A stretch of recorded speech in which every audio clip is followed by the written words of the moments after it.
Recuerdo una frase de Graciela Bensusan en un texto estupendo sobre el mundo sindical que publica ella en el año 2002 y comienza diciendo: los vientos de la democracia apenas se han rozado al mundo sindical.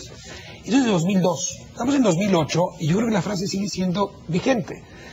Y parte del argumento, Carlos, para evitar que la democracia entre en la vida sindical ha sido el mismo que se utiliza para la transparencia. Nosotros organizamos la vida como queramos y ustedes nos respetan. Y se les olvida que el gran salto a la democracia pasa por los derechos de la persona antes que los derechos de la organización. Si uno habla de autonomía, es la autonomía del trabajador. Si uno habla de la democracia, habla de los derechos, por lo menos a elegir democráticamente a sus líderes, de la persona. Una vez que esos candados están asegurados, entonces podemos hablar de autonomía sindical. Pero hacerlo por la vía inversa, primero autonomía sindical y luego a ver si le llega autonomía a los trabajadores, es un equivoco. Es la perversión dominante en el derecho laboral mexicano, es el sacrificio de las garantías individuales a nombre de los derechos colectivos. Y ese es el punto que creo que está discutiéndose. Pero Ricardo, se está moviendo mucho más de lo que pensamos.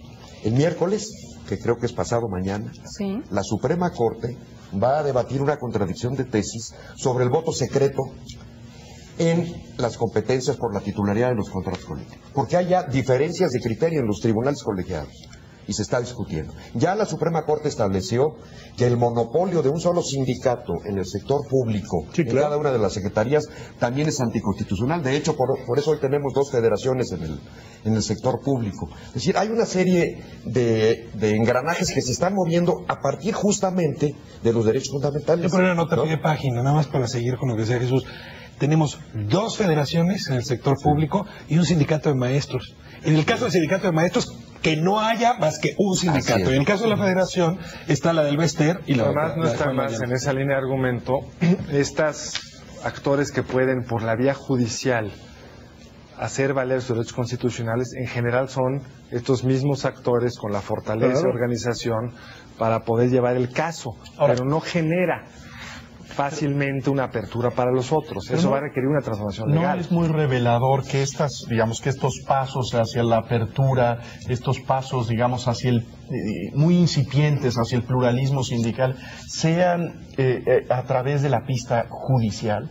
Sí, porque tenemos una estructura política, una estructura parlamentaria que en el discurso puede decir muchas cosas sobre el mundo sindical, pero en el momento en que se trata de tocar estos intereses tan poderosos que electoralmente parecen tan temibles, pues no parecen muy decididos a entrarle al tema. Y en ese sentido creo que ahí hay una válvula, digamos, de oxígeno en la pista judicial que me parece muy interesante, ¿no? Yo tengo un temor ahí. En la vía judicial, acuérdense que se dirime en las juntas de conciliación y arbitraje. Las juntas integradas de manera tripartita por el Estado, los sindicatos y el patrón. Es una figura que ya quedó rebasada, porque en realidad ha sido fuente de componendas y no de justicia. Entonces me genera desconfianza todavía la vía judicial como mecanismo. Pero en el momento en que se plantean como derechos fundamentales, como garantías individuales, ahí hay una manera de romper esa prensa. Ahí podría haber una manera de salir de esta gran trampa, ¿no? Que es, yo creo, una manera distinta de leer la legislación del trabajo. Nuestra ley se creó en 31 con una visión completamente corporativista. Y hoy por todos lados aparecen los reclamos de operación del régimen legal en el trabajo que no funciona precisamente porque las garantías individuales se dejan fuera y los derechos fundamentales no cuentan en los tribunales del trabajo, que resuelven a base de componendas. Estamos hablando de que casi todos los casos relevantes van a dar al amparo y ahora están yendo a dar a la Suprema Corte. Pero la ruta del amparo tiene el enorme problema, siendo cierto lo que tú dices, que es individual. Cada actor tiene que luchar para obtenerla, aunque se siente la jurisprudencia. No se generalizan los efectos. Entonces los costos para el trabajador de ir por esa vía la suelen poder, es mucho más fácil que la pague la disidencia encabezada por el Bester Gordillo en materia de trabajadores de la administración pública que un grupo dentro de los maestros que quisiera ir por esa ruta, donde las restricciones ese es el mérito de la iniciativa de la diputada. Justamente. Bueno, coincido con Luis. Tú mencionaste algo muy importante, Luis, y lo que resumo con lo que mencionaste es que los tiempos van cambiando.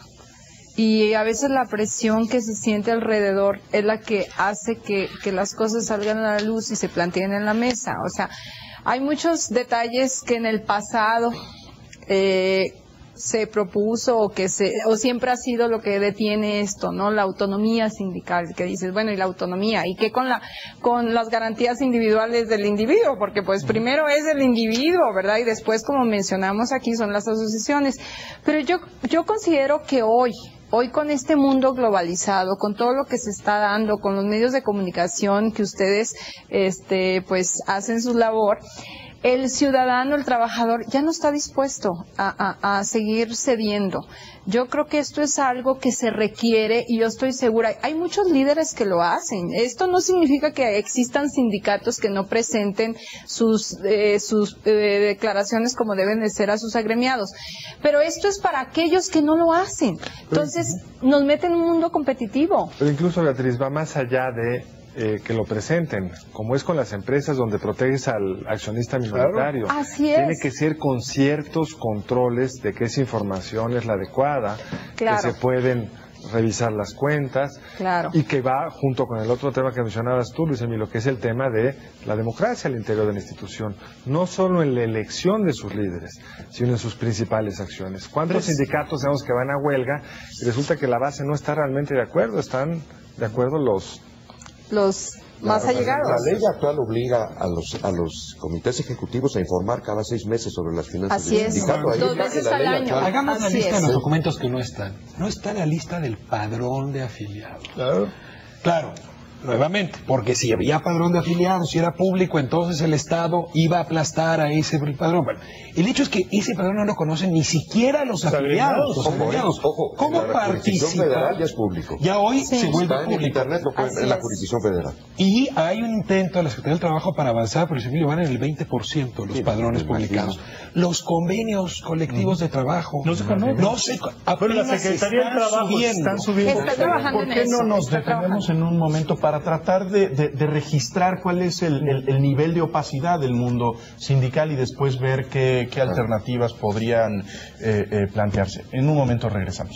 Estábamos hablando hace un momento del mundo sindical, un mundo que de alguna manera se ha mantenido al margen de los grandes cambios políticos del país y que empieza a tener algunas transformaciones lentas, un poco frustrantes, pero que ahí va moviéndose. Y detectábamos que hay una zona de gran opacidad en el mundo sindical. Ricardo Rafael nos hacía un listado de aquellas cosas que un trabajador sindicalizado no sabe de lo que pasa dentro de su sindicato. Y deja comenzar por el primer punto, el padrón de afiliados a un sindicato.